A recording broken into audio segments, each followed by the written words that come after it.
Guys, ayan, nandito na naman tayo ngayon sa ating pwesto. Ito yung ating pritong manok business, no? At ayun, magsimula tayo ngayong araw ng Saturday na naman. And siyempre, ayan, no? Paunang luto natin ay ang ating chicken skin. Kunti na lang, kunti na lang. Dahil may ilang tao nang bumili, ano? At ang ating kasalukuyang niluluto ngayon, ito yung ating buo, no? Yung ating kahapon na vlog, ito yung pangatlong araw na natin. Ito yung ating mantika, pangatlong araw na. Sa aking vlog kahapon ay nabanggit ko ito, no? Ay pangatlong araw na, pangalawang araw na kahapon yung mantika, no? Pangatlong araw na ngayon, yan. Yun. Malinaw pa rin yan, mga idol. Ang sikreto, tanggalin lang yung mga maliliit na nalalaglag na harina, no? Para hindi masunog. Yun lang. No, yun lang. And guys, ayan, nandito na naman tayo, no? Habang ako ay re-repack na, ay timpla ng suka, ayan. Nabanggit ko kahapon na magbablog tayo bago ang lahat, no? Araw-araw ay magbablog na tayo bago ang lahat. Kasi nga, nakikita naman natin na yung aking mga previous vlog na maraming bentahan, maraming customer, no? Doon sa kay Commander. So sana ay na-inspire kayo doon at na-motivate, no?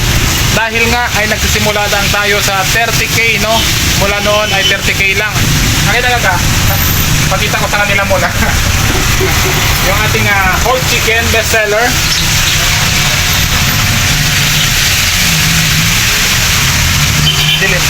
Madili against the lights, mga idol.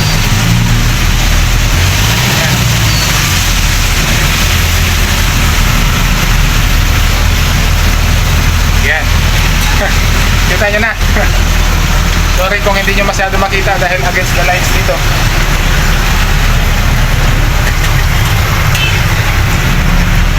So nakikita nyo dito, mga idol, no? Wala pang nakalagay dito na buo na luto. Kasi nga, ito yung paunang luto natin. Ayan, chicken skin. Kukunti na lang, oh. Ilang piraso na lang natin sa unang luto ni Bubor. Ayan, si Bubor, oh. Yun, oh. Yun, oh. So, habang nag-vlog tayo ay nakaluto na siya ng buo. Kasi ang ginagawa natin dito ay unang niluluto natin ay yung chicken skin, no? Sabi ko nga kahapon sa ating vlog ay hindi siya masyado matagal na ibababad sa harina, no? So ito ay pangalawang luto natin, ayan. Una. So tuloy tayo sa ating kung paano tayo ngayon nagsimula, no? Dahil wala tayong kaalam-alam dito, sa totoo lang, sa ating business na ito ay wala tayong kaalam-alam kung bakit napunta sa atin yung ganitong negosyo, no? Pasalamat lang tayo sa aking kumare, kay kumpare ko. Alam na nila yon na naibigay nila sa atin itong pwesto na ito na mura. And naturuan tayo kung paano yung ganito. Pero siyempre, inano natin ito, no? In-improve natin ang in-improve, no? Kasi dati cart lang dyan sa labas. So gina-renovate natin ito kahit tagpi-tagpi lang para at least malinis naman. Nilagyan natin ng salamin dyan para yung alikabok hindi naman siya open, no? So in-improve natin pati yung lasa. Nag-search, nag-aral tayo, inaaral natin ang inaaral. Hanggang sa ngayon, wala na tayong binabago dyan, tuloy-tuloy na dahil ang customer nandyan na eh. So hindi na natin babaguhin kasi nakikita na natin na mabenta naman na. So okay na yun. Hindi na natin siya babaguhin kasi mabenta na. Nagustuhan na ng ating mga customer, no? So tuloy-tuloy na lang din natin yon. Pati yung sa ating kabilang branch natin, no, ay ganun din ang ating ginagawa. Pero kaso doon ay kay Commander ay mabenta doon ang chop dahil subdivision yun eh. Sa loob ng subdivision lang yun, malapit yun sa bahay. So iba yung kanya doon, maliliit, chop lang. Sa atin malalaki dito kasi ang mabenta talaga dito sa atin kasi highway ito ay whole chicken. Ayan, traffic na naman. Kaya naman dito ay mabenta ang whole chicken talaga. Ang pinakamabenta natin dito ay whole chicken. 5 lang yung chop natin dito, mga idol. 5 buong piraso ng manok, sinachop natin. Yun lang ang ating chop, no? At siyempre yung lieg Ayan, chicken skin. Maliban dyan, lahat buo na yan. And ayun nga, sabi ko kanina kung paano tayo simula sa ating pagnegosyo dito sa ating pritong manok business ay wala kaming kaalam-alam ni Commander, no? And matagal ko rin ito na tutunan, no?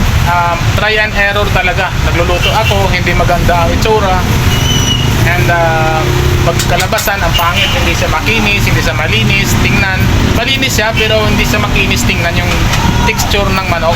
So, in-improve natin, inaral natin kung gaano katagal ang ganito, magluto, gaano kainit yung mantika. Lahat yun na pag-aaralan kapag gusto mo yung ginagawa mo. Kasi ito talaga, sabi ko nga sa aking mga vlog, kung nakikita nyo sa aking tawag dito yung ating YouTube channel, ito yung ating Daddy Gudo Vlogs, no? Ay inaral natin lahat yan tuloy-tuloy, matagal, no? Na panahon natin inaral hanggang sa natutunan natin kung paano talaga ang side by side or one by one o sunod-sunod na paggawa, no? Kasi ang negosyo ay maraming kakompetensya. Ngayon, pag mahina yung diskarte, mahina ang yung product, lalangawin yan mga idol. Walang bibili dyan, lalo na kung paiba-iba ang lasa, wala talaga. So kailangan standard, may standard tayo bago ibigay sa customer, ay naka-standard. Minsan nga sabi nila, dahil marami dito ang sundalo, no? Ayan, kampo lang dyan ang sundalo, okay na yan, kahit may dugo-dugo, kinakain namin yan, walang problema yan. Sabi ko, hindi pwede sir, kasi may ginagawa tayo, may sinusunod tayong standard. Kung gaano, ito yung natutunan ko dati nung nasa Jollibee pa ako, hindi basta-basta nagbibigay ng kailangan may kabisado mo yung init ng kanin, kabisado mo yung init ng manok bago mo i-dispose sa tao, bago mo ibigay. So parang yan yung in-example ko dito na dapat may standard tayo na pinagbabasihan. Kasi hindi basta-basta yung bigay na lang dito, bigay na lang doon, ganyan dito, ganyan na lang doon. Hindi pwede yun. Dapat meron tayo kahit paano na ganito lang ang ating pwesto, ay meron tayong sinusunod din na batas dito sa loob ng ating pwesto, kahit maliit lang ito, no? Kasi hindi naman malayo na tulad nga niyan ay pagdating ng 1 year ay meron na tayong branch kahit na cart lang yun at si Commander nakatao doon, pero at least may branch na tayo na isa. So hindi malayo na kung tuloy-tuloy lang din at magustuhan ng customer at maganda yung pagpapatakbo natin sa ating negosyo, kahit ganito lang ay ano pa rin tayo ng ibang branch pa rin, no? Sa awa ng Diyos ay sa ating sipag, no? Pasalamat lang tayo dahil wala tayong problema na malalaki, no? Ay pasalamatan natin yun sa araw na yon, no?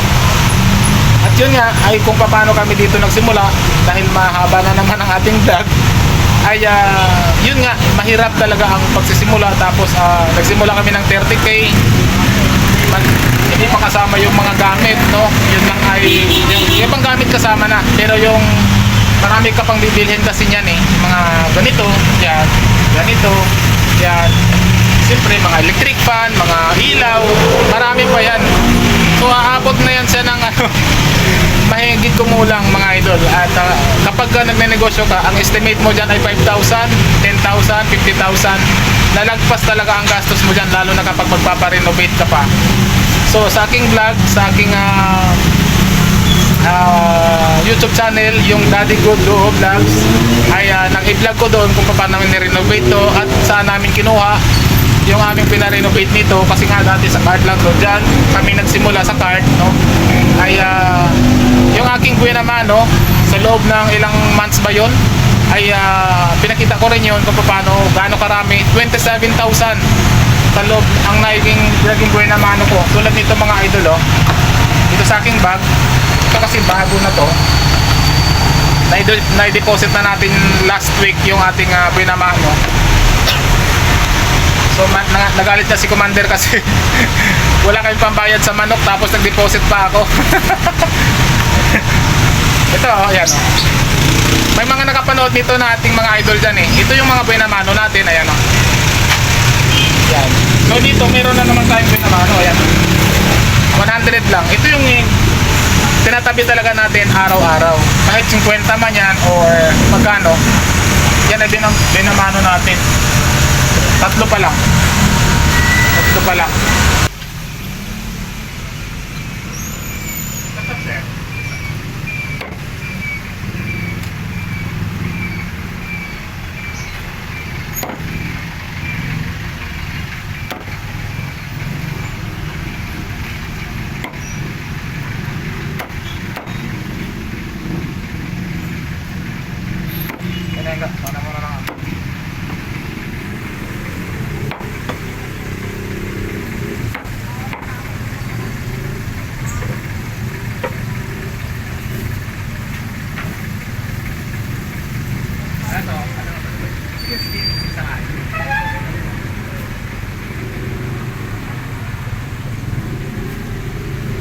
sir, o ilalagay ko na po dito? Ano po? Separate ba ito?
Dito nagsimula yung pagpaparenovate natin ng ating pwesto na to. 27,000 ang nagastos natin kasama na yung labor, lahat-lahat dito. So yun lang, no? Subaybayan nyo lang mga idol kung paano tayo nagsimula. Then mag-vlog na naman tayo. Susunod-sunod rin ko yan, no? Simula, then pagluluto, sunod-sunod na yan, no? Ibabahagi ko po yan sa inyo. At kung paano tayo dito gumagawa sa pwesto, kung ano ginagawa natin pagdating dito, babahagi ko po yan sa inyo to inspire at motivate, no, sa ating lahat, sa ating Facebook page, sa ating Facebook mismo ay yung ating Asel Limoncito, yan ating Facebook. At kung may mga tanong kayo ay message lang sa akin dyan. At siyempre sa ating YouTube channel, ito yung ating Daddy Gudo Vlogs. Parehas yan, ipopost natin doon, ipopost din natin sa Facebook para magka-parehas lang. Araw-araw po yan ang kapag may time tayo pagdating dito na ilan yan, wala pang customer. Minsan kasi pagdating dito ay marami ng customer nag-aantay, so hindi na tayo makakapag-vlog noon. Ang gusto ko kasi ngayon, babaguhin ko na, before marami ang customer, makapag-vlog na tayo at makapag-post na. Kasi kapag minsan nakakapag-post ako ng alas 10, bago mag alas 10, wala nang nanonood. Dapat pala may timing yung pagpo-post mo kung anong oras na magpo-post. Kasi kung kailan online yung mga mga subscribers mo or naka-follow sa iyo. Ganun pala. So yun lang. Paano tayo nagsimula dito sa ating pwesto. Ito yung ating Mang Dogs Fried Chicken and yung sa isang branch natin doon. So next video natin mga idol ay ituloy-tuloy natin yung ating kwento, no? Para ma-inspire kayo at ma-motivate. Siyempre kung bago sa aming channel at nagustuhan niyo po ang aming video about Sari-Sari Store, and siyempre ito yung ating pritong manok business, ay huwag kalimutan mag-like, share at subscribe. Huwag naman skip ang ads lang. Para tayo makasahod na naman sa ating YouTube channel. At siyempre itong ating Facebook page ay monetize na ito, na iayos na natin din yung ating payment method, no? Yung tax natin, naayos na yon, pinayos ko sa anak ko. So okay na. And yun lang, ay sana ay nagustuhan nyo po ang aming pag-share dito sa inyo, no? Para at least ay ma-inspire kayo kung paano nagsimula. Hindi mahirap mag-umpisa sa umpisa. Kailangan mag-umpisa ka lang, huwag kang matakot mag-umpisa. Yun lang, para tuloy-tuloy na yun. Kapag naumpisahan mo na, nalagpasan mo lang yung hirap, pagkatapos nun wala na, aani ka na lang. Tuloy-tuloy na yun, kahit ikaw na lang mag-isa, gumalaw, lahat-lahat, kaya mo na yun. Dahil sisiw na sa'yo, nagsimula ka na sa simula hanggang sa katapusan, kaya mo na lahat-lahat ng gawain. So dun ka na, parang wala na sa'yo yung, wala na, ayos na sa'yo lahat-lahat. Kayang-kaya mo na, dahil mahirap yung nagsimula ka sa agad-agad mayroon ka, tapos wala, ano ka lahat, wala yun. Hindi mo na kaya kasi ikaw lang mag-isa. Sabi ko nga dati sa aking vlog, kung magtayo ka ng barber shop, dapat marunong ka magupit. Pag wala kang barbero, saradong barber shop mo pag hindi ka marunong gumupit. Natutunan ko yung mga idol sa trabaho ko doon dati, no? Kaya malaking tulong sa akin yung mga ganun na na-motivate ako sa lahat ng mga bagay-bagay na ganyan. So kailangan pag may business ka, matibay ang tuhod mo. Dahil importante po yun, mas mahirap ang negosyo kaysa sa nagtatrabaho, pero mas malaki ang kita sa negosyo. Yun lang, kasi walang limit ang kita dito kapag mas masipag ka at mas ini-improve mo pa, pinagbubutihan mo pa. Limitless ang kita dito, walang katapusang kita basta't masipag ka lang. So yun lang, at magaling ka lang, kasi kung para sa iyo negosyo, para sa iyo yun. Kung hindi, babankrupt agad yun, wala na yun. So yun lang. Sana na-inspired kayo at na-motivate. So maraming salamat. Sa susunod ay atin na naman i-upload yung mga iba't ibang kwento sa ating pagsisikap at pag-motivate sa inyo dito sa ating pwesto. Ito yung ating Mang Dogs Fried Chicken. Bye!